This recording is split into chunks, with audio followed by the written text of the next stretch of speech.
Assalamualaikum warahmatullahi wabarakatuh. Anak-anakku sekalian kelas 10 MIPA khususnya. Alhamdulillah hari ini saya bisa menyapa kalian walaupun melalui daring. Saya harap walaupun kita melalui pembelajaran daring, kalian tetap semangat berkaitan dengan materi-materi yang disampaikan oleh Bapak Ibu kalian. Hari ini saya akan memberikan materi tentang pelayanan bimbingan konseling berkaitan dengan konsep diri. Adapun tujuan dari layanan ini, yang pertama adalah kalian memahami tentang konsep diri, terus mengerti pengertian konsep diri, mengerti komponen-komponen konsep diri, mengerti dimensi konsep diri, dan kalian mengerti konsep diri yang positif dan konsep diri yang negatif. Hasil yang ingin dicapai tentunya kalian nanti bisa membedakan antara konsep diri yang positif dan negatif, dan kemudian kalian bisa mengarahkan konsep diri itu ke konsep diri yang tentunya bermanfaat untuk kalian, mendukung untuk kalian, dan tentunya menjadikan kesuksesan untuk kalian. Baiklah anak-anakku semua, kelas 10 MIPA khususnya, sebelum kita melakukan layanan ini, alangkah lebih baiknya kita berdoa terlebih dahulu ya. Berdoa dipersilakan. Berdoa selesai. Oke, saya bahas mengenai konsep diri dulu ya. Pengertian konsep diri. Apa itu konsep diri? Nah, mungkin kalian sering mendengar istilah demikian. Konsep, baik itu diterangkan Bapak Ibu guru kalian di sekolah, atau mungkin kalian membaca tulisan langsung di buku kalian.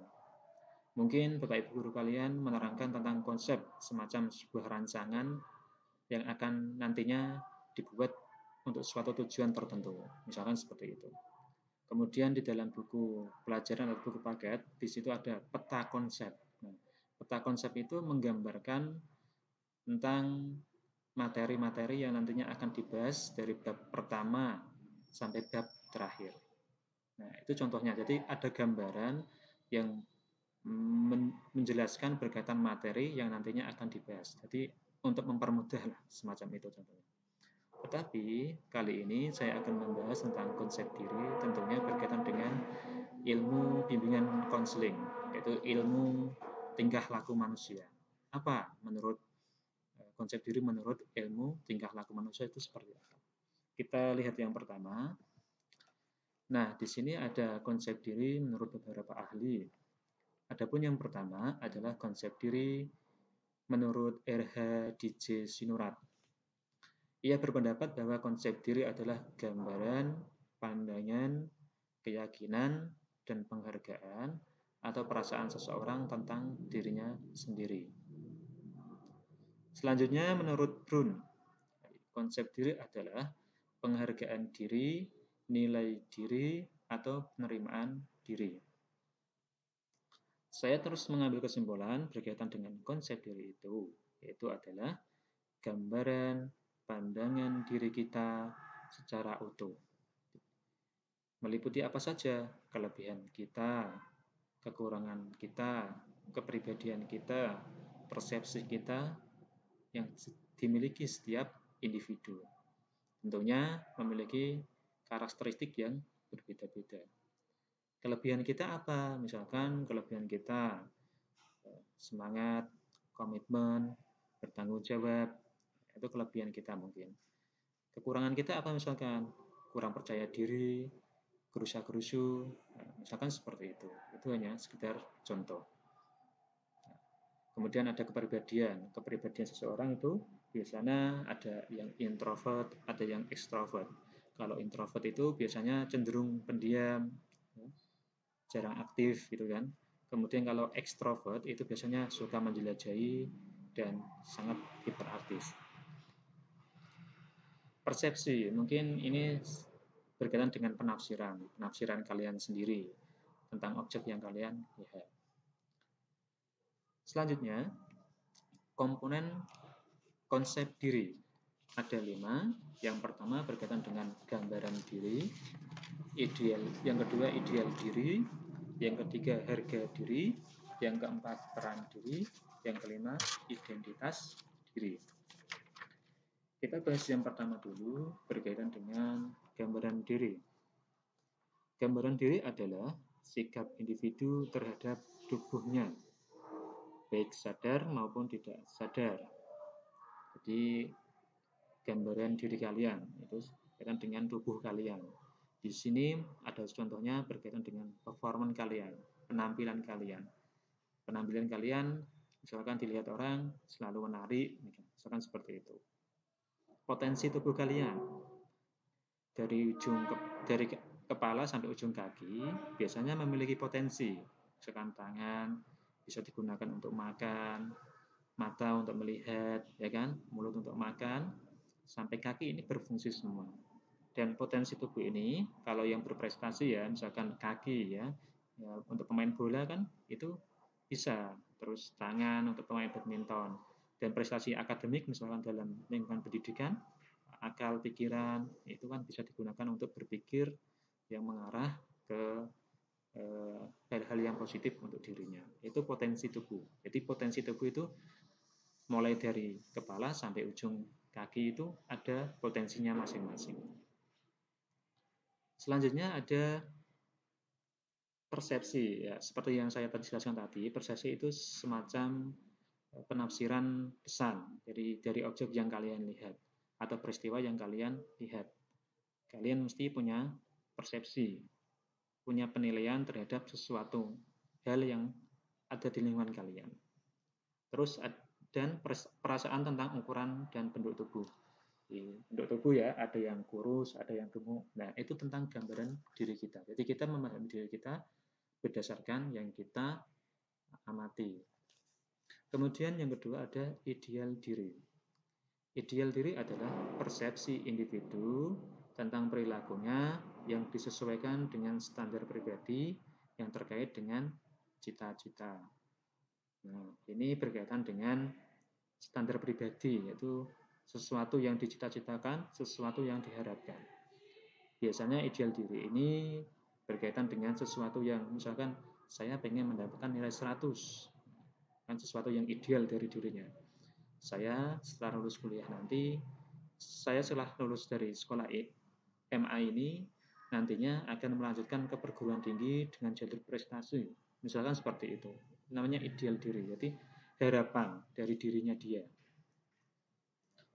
Atau yang dicita-citakan dari dirinya dia. Yang ketiga, ada harga diri. Harga diri adalah penilaian individu terhadap hasil yang dicapai dengan cara menganalisis seberapa jauh perilaku individu tersebut.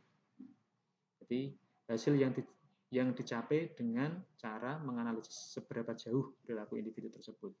Ya, kalau antara harapan dan kenyataan itu sesuai, ya nanti harga dirinya akan tinggi.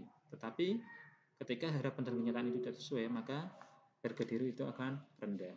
Misalkan di semester awal sering mendapatkan peringkat pertama, ya.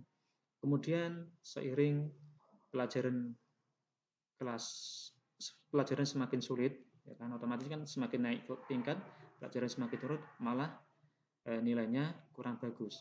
Itu nanti akan secara harga diri ya kan akan rendah, ya, tidak seperti semula. Tetapi sebaliknya, ketika tadinya nilai yang diraih itu kurang begitu bagus, kemudian ia berusaha semaksimal mungkin sehingga ia mendapatkan nilai yang diperolehnya dengan sangat bagus dan mendapatkan peringkat pertama, itu nanti secara harga diri, secara kepuasan akan naik atau tinggi gitu.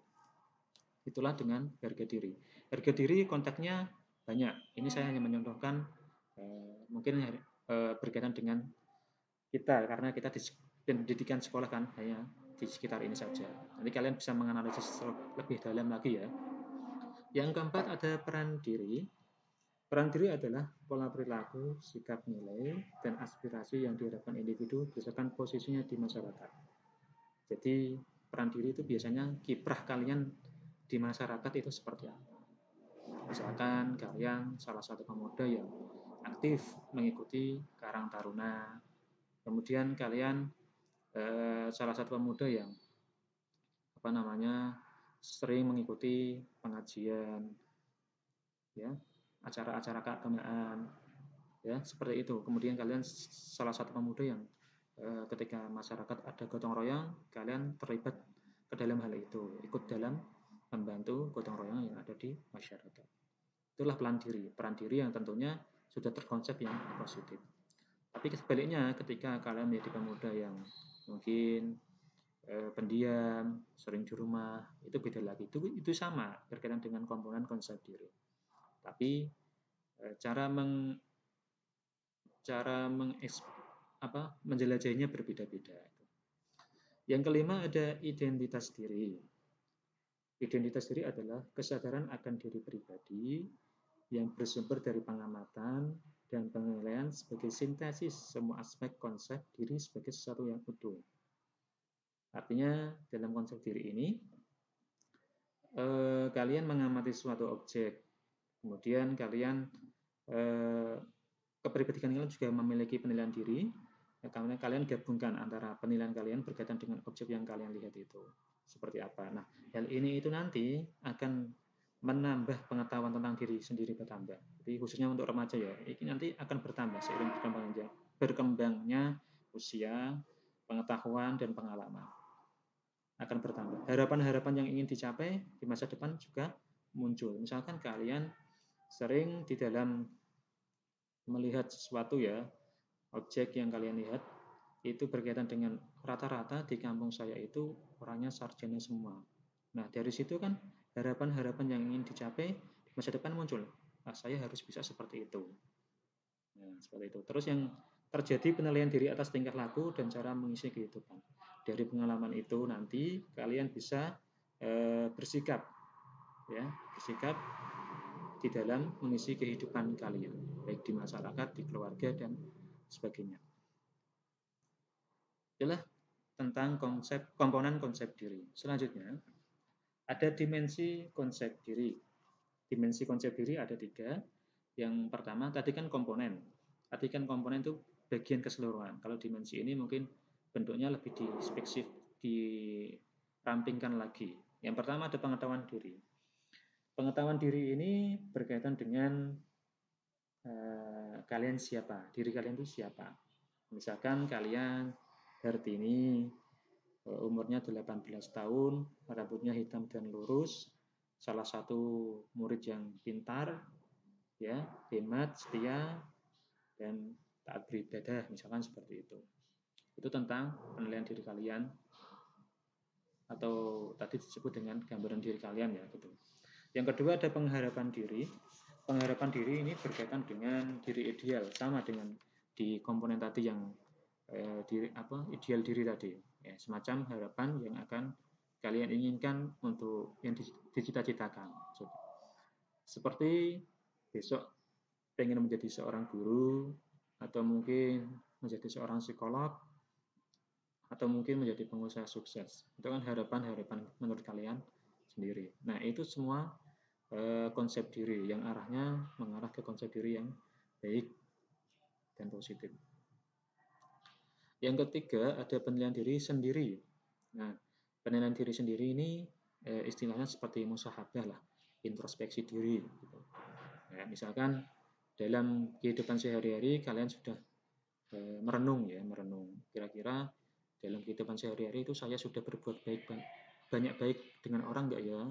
Kira-kira saya bersikap seperti ini baik nggak ya? Itu kan namanya penilaian diri sendiri. Atau mungkin hari ini ulangan, ini contoh lain. Hari ini ulangan, kalian mendapatkan nilai 5,5. Nah, otomatis kalian remedi.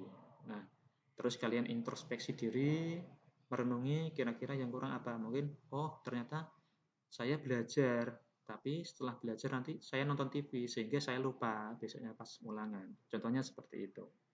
Jadi itu semacam penilaian diri, dan yang bagus itu akan ada introspeksi dirinya. Agar selalu mengevaluasi kejadian sebelumnya ke arah yang lebih baik lagi. Oke, selanjutnya di dalam konsep diri juga ada faktor-faktor yang mempengaruhi konsep diri. Konsep diri bukanlah bawaan lahir, melainkan hasil dari proses belajar. Manusia mengenal lingkungan hidupnya, sejak itu pula ia belajar tentang banyak kehidupan berdasarkan pengalaman hidupnya. Jadi dari lingkungan, dari pengalaman, itu manusia akan mengenal tentang konsep diri. Seseorang akan mengonsep dirinya berdasarkan berbagai faktor, yaitu bentuk tubuh. Ya. Kalau dia menerima tubuhnya dengan baik, ini akan berpengaruh dengan konsep dirinya yang baik. Tapi dia kalau tidak menerima, oh, tubuhku kok gini ya, itu nanti akan juga berpengaruh ke arah konsep diri yang tentunya biasanya negatif. Ya, itu pengaruhnya seperti itu. Kemudian cacat tubuh atau memiliki kekurangan tubuh. Biasanya kalau orang menerima, setiap orang pasti mempunyai kelemahan dan kelebihan, misalkan seperti itu ya. Dan semua itu anugerah dari Tuhan Yang Maha Esa. Itu nanti mengarah ke positif, dia menerima, nggak apa-apa. Tapi kalau dia tidak menerima, dia kok saya beda dengan yang lain, minder, makanya jadinya minder. Terus yang ada pakaian ini sebagai tolak ukur. Misalkan orangnya berpakaian rapi, ya kan, rajin, itu juga sebagai salah satu hal-hal yang berpengaruh tentang konsep diri. Kalau kok orangnya pakaiannya lusuh, ya tidak bagus, itu juga hal-hal yang berkaitan dengan konsep diri. Tapi tergantung orangnya, dia menerima enggak. Kalau dia menerima itu dengan baik, ya tidak respon dengan cibiran orang lain, dia ya fan-fan saja gitu. Nama dan julukan ini juga faktor yang mempengaruhi konsep diri kita. Misalkan nama kita Abdullah, nama yang sangat bagus. Kemudian orang memanggil nama kita dengan nama ejekan. Itu kan nanti akan berpengaruh ketika kita tidak menerima nama itu. Di perkembangan kita akan berpengaruh, nama aku tidak itu kok dipanggil itu. Seperti itu. Kemudian nama ini biasanya di usia-usia remaja itu sangat rentan. Jadi nama panggilan kalau bisa ya dipanggil nama aslinya, biar orang itu percaya diri. Karena apa? Ini berpengaruh dengan konsep diri seseorang. Ketika konsep diri seseorang itu tidak menerima dengan baik, maka akan terganggu dia. Ya, seperti itu. Makanya jangan seperti itu. Gak baik. Selanjutnya ada intelijensi kecerdasan. Ya. Kalau orang yang memiliki kecerdasan di atas rata-rata, kategori pintar. Nah, ini juga kategori hal-hal yang berkaitan dengan konsep diri. Mungkin rata-ratanya malah rendah, ya, itu juga berpengaruh. Cita-cita. Nah, cita-cita juga hal-hal yang mempengaruhi tentang konsep diri, harapan, emosi, ada gengsi sekolah, status sosial. Ya. Status sosial itu misalnya di lingkungan masyarakat, kalau dari keluarga yang ke atas, ya, itu biasanya kan status sosialnya kan tinggi, ya. Jadi dia memandang dia mampu. Kemudian ada status sosial yang sedang dan rendah. Itu juga akan berpengaruh berkaitan dengan konsep diri seseorang. Ekonomi keluarga, keluarga juga sama. Kalau kita dari keluarga yang pas-pasan, ya kan, jadi sering cekcok misalkan dalam keluarga itu, kemudian akan memunculkan sebuah konsep diri pada diri kita, macam itulah. Teman-teman dan tokoh yang berpengaruh. Itu menurut E.B. Harlock. Selanjutnya ada proses pembentukan konsep diri. Proses pembentukan konsep diri itu ada satu, penilaian diri. Yang pertama adalah diri kita. Diri kita pastinya ini berdasarkan pengalaman yang kita lihat. Ya, pengalaman yang kita lihat dari mana kita memiliki konsep diri itu. Terus ada reaksi dan tanggapan orang lain. Setelah kita melihat diri, ya, mungkin kalian salah satu orang yang dermawan dan juga memberi. Mungkin reaksi dan tanggapan orang lain, orang itu baik sekali ya, dermawan, suka memberi kita ya, seperti itu. Terus yang ketiga ada peranan dalam keluarga dan masyarakat.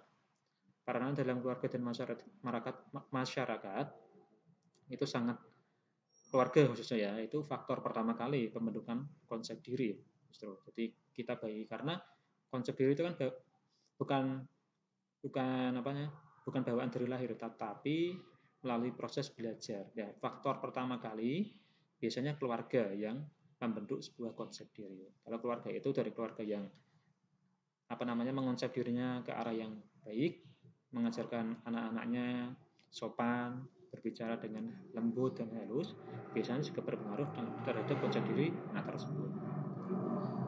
Sebaliknya, apabila keluarga itu kok sering bertengkar, ya, emosi, marah-marah, meledak-ledak, sehingga konsep diri itu juga akan terbentuk juga seperti itu.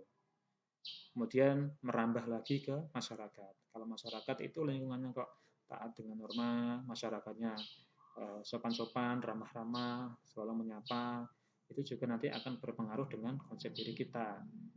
Kita makin akan berpengaruh, kok bertemu, saling menyapa, enak itu. Tapi kok sebaliknya kalau lingkungan itu kurang ramah, kurang baik, di sini wong mabuk-mabukan, ya kan?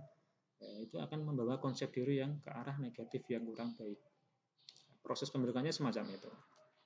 Terus tahapan pembentukan konsep diri itu ada 4 ya, tahap persiapan.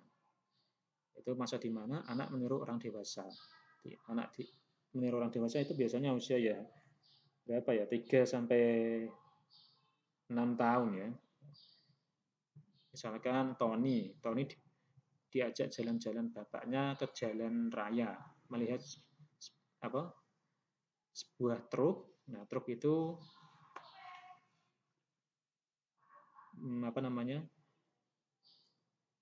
sangat bagus dan ditumpangi kayu misalkan. Nah, itu nanti anak di rumah akan meniru itu. Ketika mempunyai mainan-mainan truk itu ya dikasih batu, tanah sebagai ia melihat apa yang dilihat pertama kali tadi sebagai bentuk pengalaman dia, seperti itu. Yang kedua ada tahap bermain, masa di mana anak mengambil cara pandang atau perspektif orang dewasa yang dianggap penting, melindungi dan menghormati. Jadi anak-anak yang mengambil cara pandang orang dewasa yang dianggap penting. Biasanya orang dewasa yang dianggap penting ya yang terlibat langsung yang biasanya orang tuanya, ibu bapak atau mungkin kakaknya. Dia menganggap orang-orang itu penting karena dekat dengan dia. Terus orang-orang tersebut juga melindungi dia ya, ketika ada sesuatu hal yang ya kan akan dilindungi dan menghormati dia juga. Kemudian yang ketiga ada tahap perlindungan, yaitu ketika anak menjadi dewasa, menggabungkan hasil belajarnya ke dalam lingkungan nyata, yaitu masyarakat. Nah, tadi kan dari pertama itu kan terjadi dalam lingkungan keluarga, kemudian selanjutnya ketika sudah menggabungkan pengalaman di keluarganya, kemudian di lingkungan masyarakat yang lebih luas lagi. Ya. Ketika di lingkungan masyarakat itu nanti memiliki pola hidup yang baik, ya di masyarakat itu baik-baik orangnya taat gitu kan, otomatis kan itu akan berpengaruh juga pada konsep diri seseorang. Yang keempat ada tahap kelompok rujukan, masa di mana individu berinteraksi dengan kelompok yang berbeda-beda sehingga dapat berbagi perspektif termasuk perspektif yang digunakan untuk menjelaskan siapa dirinya sesuai dengan kelompok rujukan di mana dia berada. Biasanya kalau kayak seperti ini biasanya misalkan sudah kuliah itu ya, mengenal orang dari berbagai luar kota, ada yang dari Jepara, ada Semarang, Tegal, memiliki ciri khas, memiliki logat bahasa yang berbeda-beda juga. Ini biasanya seperti itu. Itu merupakan proses pembentukan konsep diri. Selanjutnya ada contoh konsep diri pola asuh orang tua. Ini saya contohkan ya. Faktor pertama kali pembentukan konsep diri kan biasanya di ranah keluarga. Ya. Nah, ini adalah sikap atau respon orang tua dan lingkungan akan menjadi bahan informasi bagi anak untuk menilai siapa dirinya.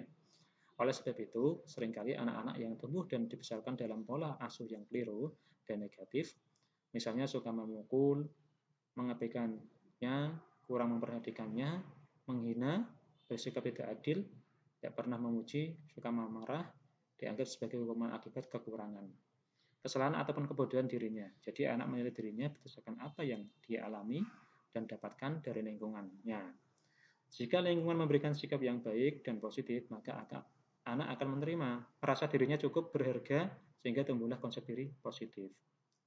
Dan konsep diri memiliki sifat dinamis, artinya tidak luput dari perubahan. Itu tadi konsep diri yang berkaitan dengan pola asuh orang tua. Ketika orang tua itu memberikan konsep diri yang negatif seperti suka mengabaikan anaknya, ya, itu sangat nantinya akan mengonsep diri anak itu ke arah itu juga. Seperti itu. Nah, itu sifatnya bisa berubah sementara atau mungkin lama. Nah, makanya di sini disebutkan berkaitan dengan konsep diri itu memiliki sifat yang dinamis. Dinamis itu artinya tidak luput dari perubahan. Saya akan memberikan contoh ya. Di sini berkaitan dengan sifat yang dinamis. Nah, aspek-aspek yang bisa bertahan dalam jangka waktu tertentu, namun ada pula yang mudah sekali berubah sesuai dengan situasi saat. Misalnya, seorang merasa dirinya pandai dan selalu berhasil mendapatkan nilai baik. Namun, suatu ketika ia mendapat angka merah. Bisa saja saat itu ia jadi merasa bodoh. Nah, itu kan sifatnya dinamis, dapat berubah. Namun karena dasar keyakinan yang positif, karena dia sudah memiliki konsep diri sebelumnya ya yang positif, ya ia merefleksikan dirinya atau ia memperbaiki nilai itu atau belajar lagi semacam itu. Nah, itu contohnya seperti itu. Lanjut. Konsep diri dibedakan menjadi dua jenis, yaitu konsep diri positif dan konsep diri negatif. Konsep diri positif biasanya percaya diri, orangnya percaya diri terhadap kelebihannya maupun kekurangannya. Optimis, yakin sesuai pilihannya, misalkan seperti itu. Profesional, kalau bekerja sesuai dengan keahliannya. Rendah hati, peduli dan kreatif, merasa mampu mengatasi masalah, merasa setara dengan orang lain. Jadi dia menganggap orang lain itu sama, makhluk ciptaan Allah Subhanahu wa taala, memiliki kelebihan dan kekurangan dan memiliki potensi yang berbeda-beda sehingga bisa saling melengkapi. Terus menerima pujian tanpa rasa malu. Ketika dipuji, dia tidak malu, dia menerima dengan baik. Kemampuan untuk melakukan proses refleksi diri untuk memperbaiki perilaku yang dianggap kurang. Dia juga ketika sudah sering merenung gitu ya, sering merenung kemudian mengevaluasi kekurangannya itu harus bagaimana. Kalau konsep dirinya sudah bagus, sudah baik. Ya. Terus dalam konsep diri juga ada konsep diri negatif, yaitu yang pertama peka terhadap kritik. Kurangnya kemampuan untuk menerima kritik dari orang lain sebagai proses refleksi diri. Ketika dikritik, ya kan, dia malah tidak mau, tidak menerima, sehingga ia merasa dirinya ya sudah bagus, mungkin seperti itu. Terus bersikap responsif terhadap pujian. Ketika mendapat suatu penghargaan, dia sangat senang banget, berlebihan sekali. Terus cenderung merasa tidak disukai orang lain. Ya, dia malah merasa tidak disukai orang lain. Itu kan ini semacam suudzon dengan dirinya sendiri. Perasaan subjektif bahwa setiap orang lain di sekitarnya memandang dirinya dengan negatif. Padahal itu munculnya dari dirinya sendiri.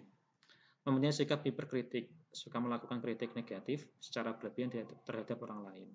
Jadi dia mengkritik seseorang yang sangat berlebihan, tapi arahnya ke arah yang negatif.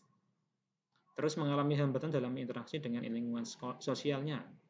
Jadi dia dalam berinteraksi mungkin agak kurang bisa, mungkin merasa kurang mampu dalam berinteraksi dengan orang lain. Terus tidak percaya diri, lemah ya. Dia menganggap orang lain itu lebih baik darinya, mungkin seperti itu ya kan. Nah, selanjutnya kesimpulan, dua konsep diri positif dan negatif selalu terjadi pada kita, baik disadari ataupun tidak. Untuk itu selalu bersikap selektif. Jadi kita harus menyaring. Jadi konsep diri itu kan ada yang negatif dan yang tidak. Nah, kita harus menyaring konsep diri itu terhadap konsep diri dan pahamilah konsep diri kita. Ya, pahami berkaitan dengan konsep dirimu. kelebihanmu, kekuranganmu, kepribadianmu, karakteristikmu semacam apa, kalian pahami, kemudian bentuklah konsep diri yang mendukung ke arah prestasi belajar kalian, yang selalu berpikir positif, dan selalu menjadi pribadi yang bermanfaat terhadap sesama. Nah, itu yang bisa saya sampaikan berkaitan dengan materi kali ini. Semoga kalian bisa memahami antara konsep diri yang positif dan negatif, kemudian kalian bisa menerapkan yang mendukung ke arah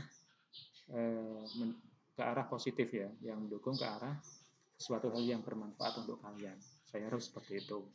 Nah, demikian layanan bimbingan konseling yang bisa saya sampaikan kepada kalian.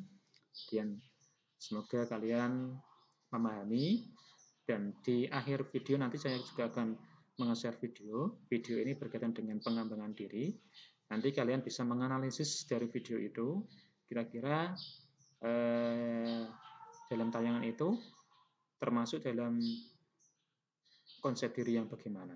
Pendapat kalian bisa kalian jawab di WhatsApp, atau mungkin kalian kalau malu bisa lewat link YouTube yang saya share ini. Dan kita bisa bertemu layanan ini mungkin di waktu lain ya, dengan materi yang berbeda tentunya. Saya akhiri. Assalamualaikum warahmatullahi wabarakatuh.